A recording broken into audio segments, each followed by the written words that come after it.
मुंबईतील 79 नगरसेवकांचं पद धोक्यात। सत्ताधाऱ्यांसह विरोधकांचेही बडे चेहरे अडचणीत।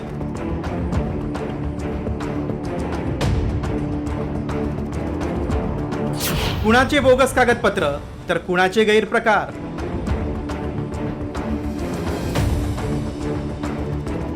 मुंबई महापालिकेत शिवसेनेची 25 वर्षांची सत्ता उलथून भाजपनं पहिल्यांदाच पालिकेच्या चाव्या आपल्या हातात घेतल्या। परंतु या निवडणुकांचा धुरळा शांत होतो न होतो तोच आता महापालिकेत नगरसेवकांच्या विरोधात याचिकांचं वादळ उठलंय। निकालानंतर मुंबई पालिकेच्या विविध प्रभागांमध्ये दाखल झालेल्या निवडणूक याचिकांची अधिकृत माहिती समोर आली आणि ही माहिती मुंबईतील अनेक नगरसेवकांची झोप उडवणारी आहे। 79 लोकांनी न्यायालयामध्ये आपल्या विजयी उमेदवाराच्या विरोधामध्ये याचिका दाखल केलेली आहे। त्यापैकी राजेश सोनावले हे जे शिवसेनेचे नगरसेवक आहेत त्यांच्या विरुद्ध जी याचिका दाखल करण्यात आली होती त्याला लघुत्तम न्यायालयाने रद्द करण्याचे काम केलेलं आहे।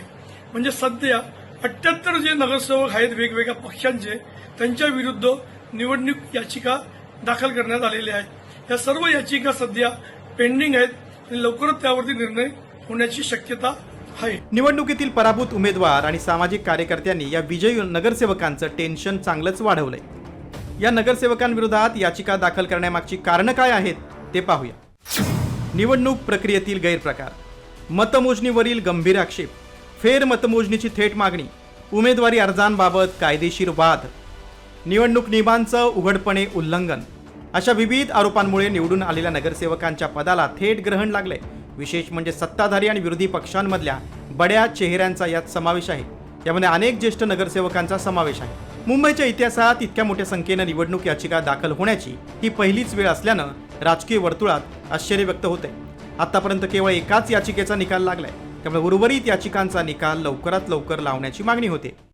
ऑलमोस्ट 1/3 महानगरपालिका हा फ्रॉड लोकांनी भरलेला आहे। कुठेतरी ह्याची म्हणजे सिरियसनेस गव्हर्नमेंटने घेतली पाहिजे आणि लवकरात लवकर निकाल काढले पाहिजेत। ह्याच्यात जातीचे दाखले असतात, फ्रॉड जातीचे दाखले आहेत किंवा माहिती चुकीची पुरवली, ह्याच्यात ह्यासारखे म्हणजे जनप्रतिनिधी जे निवडून आलेले आहेत अशा 86 लोकांवर केस आहे। ज्या प्रभागातून आरक्षित उमेदवारांनी निवडणूक लढली आहे तर त्या ठिकाणी आम्ही उमेदवारी देत असताना त्यांच्या कागदपत्रांची पूर्ण पडताळणी आम्ही करूनच त्यांना उमेदवारी दिली होती।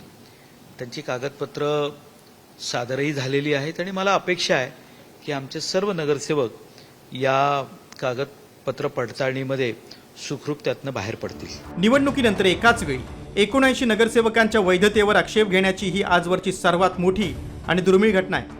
त्यामुळे मुंबई महापालिकेचं सत्तेचं गणित आणि दिग्गजांचं राजकीय भवितव्य आता पूर्णपणे कोर्टाच्या निकालावर अवलंबून आहे आणि याच निकालाकडे आता संपूर्ण महाराष्ट्राचं लक्ष लागलंय। ब्युरो रिपोर्ट, साम टीव्ही, मुंबई।